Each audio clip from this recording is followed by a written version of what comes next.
नमस्कार बच्चों। आज वसंत पंचमी है। सभी को वसंत पंचमी की बहुत बहुत शुभकामनाएं। और आज हम वसंत पंचमी सभी लोग मनाते हैं, किंतु ये क्यों मनाई जाती है, इसके पीछे क्या रीज़न है, तो ये मैं आपको वीडियो के माध्यम से बताना चाहती हूँ। तो आज के दिन सरस्वती माता की पूजा की जाती है और अपने विद्या विद्या की सामग्री अर्थात पुस्तकें, स्लेट, बत्ती, कलम, ये सब माँ सरस्वती के सामने रखकर उसकी पूजा की जाती है। माँ सरस्वती की पूजा पीले फूलों से की जाती है और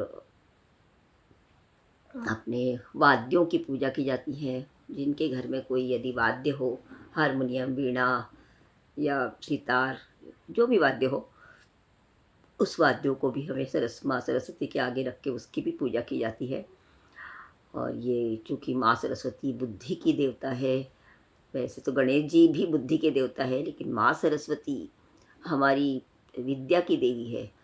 हमारी याददाश्त, हमारी बुद्धि को कुशाग्र बनाने वाली है और सही दिशा दिखाने वाली है। इसलिए माँ सरस्वती की पूजा की जाती है। बच्चों, 6 ऋतुएँ होती हैं मुख्यतः, तो उनमें से एक वसंत ऋतु भी होती है। तो मुख्यतः ग्रीष्म, वर्षा और शीत ऋतु होती है। तो उसी प्रकार से हेमंत, शिशिर और वसंत, ये भी ऋतुएँ होती है। तो उसमें ये वसंत ऋतु बहुत ही महत्वपूर्ण होती है। इसमें नई फसलें, आम के पेड़ पर बोर आ जाते हैं। तो ये बहुत ही अच्छा मौसम होता है इस समय। न सर्दी न गर्मी, और बहुत ही सुख देने वाला मौसम होता है ये। तो इसलिए इस मौसम का बहुत विशेष महत्व है। तो इस महीने में माघ मास की शुक्ल पक्षमी के पंचमी के दिन वसंत पंचमी मनाई जाती है। तो इसलिए इसका नाम वसंत पंचमी है। तो पंचमी में माँ सरस्वती की पूजा की जाती है।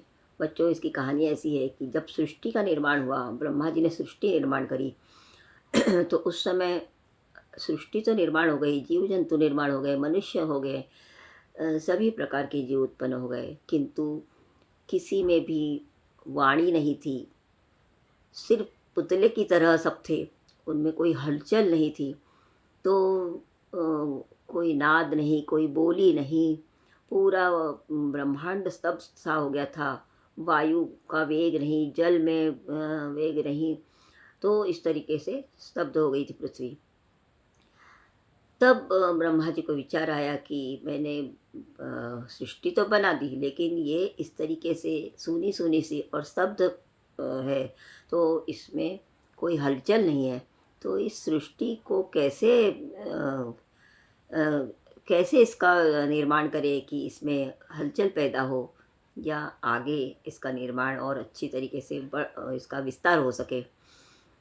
तो नारद मुनि ने कहा कि भगवान, आपने सृष्टि तो बना दी, लेकिन इसमें एक कमी रह गई कि ये पूरा सूना सूना सा है, इसमें कोई अ, हलचल नहीं है, कोई नाद नहीं है। तो इसमें कुछ ऐसा किया जाए जिससे पूरी पृथ्वी पर, पूरे सृष्टि ब्रह्मांड में हलचल पैदा हो जाए। तब ब्रह्मा जी ने अपने कमंडलू से पानी लेके जल छिड़का, और जल के द्वारा जल के छिड़कते ही एक सुंदर स्त्री का निर्माण हो गया। वही माँ सरस्वती थी। तो माँ सरस्वती के हाथ में पुस्तक, हाथ में वीणा, कमल का फूल, और आशीर्वाद देती हुई माँ सरस्वती प्रकट हुई।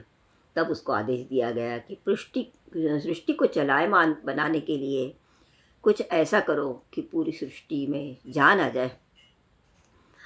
तो उसने अपनी वीणा को उठा के उसका एक तार छेड़ा, और उस तार की झनकार से एक नाद उत्पन्न हुआ, और वो पूरी सृष्टि में वो नाद फैल गया। और उस नाद के कारण सारी सृष्टि में हलचल पैदा हो गई। पानी, नदियाँ बहने लगी, वायु चलने लगी। तो इस तरीके से जो जीव जंतु थे, उनमें भी वाणी आ गई। तो इस तरीके से पूरी पृथ्वी चलायमान हो गई, पूरी सृष्टि चलायमान हो गई, और इसके कारण ब्रह्मा जी बहुत खुश हुए, और इसलिए उनकी जयंती मनाई जाती है आज के दिन, सरस्वती माता की। और उस याद में हमें अपने ग्रंथों को, अपने पढ़ाई की किताबों को, इन सब को उनके सामने रख कर उनकी पूजा की जाती है और आशीर्वाद लिया जाता है कि माँ सरस्वती विद्या की देवी है, तो हमें भी विद्यावान बनना है। तो इसलिए माता सरस्वती का आशीर्वाद लेना बहुत ज़रूरी है। बच्चों, इनको 3 दिन तक मनाया जाता है, पंचमी, षष्ठी और सप्तमी। कई जगह इनको 3 दिन तक मनाते हैं, उनके सामने कॉपी किताब वाद्य रख के उनके 3 दिन तक वहाँ विश्रांति दी जाती है उनको। बच्चों, हमारी संस्कृति में ग्रंथों को भी विश्राम देने की पद्धति है, तो इस तरीके से उसका चैतन्य उनमें आ जाता है और हम जब पढ़ाई करते हैं तो वो हमारे अंदर भी उसका चैतन्य आ जाता है और हम भी विद्यावान हो जाते हैं, बुद्धिवान हो जाते हैं। हमारे अंदर भी अ, उसका चैतन्य आ जाता है और हम श्रेष्ठ बन जाते हैं। तो कहते हैं अपनी वाणी को भी हमें बड़ा संयम से बोलना चाहिए। कभी भी ये सरस्वती माँ हमारी जिह्वा पर आकर बैठती है, तो हमें वाणी को भी बहुत सोच समझ कर बोलना चाहिए।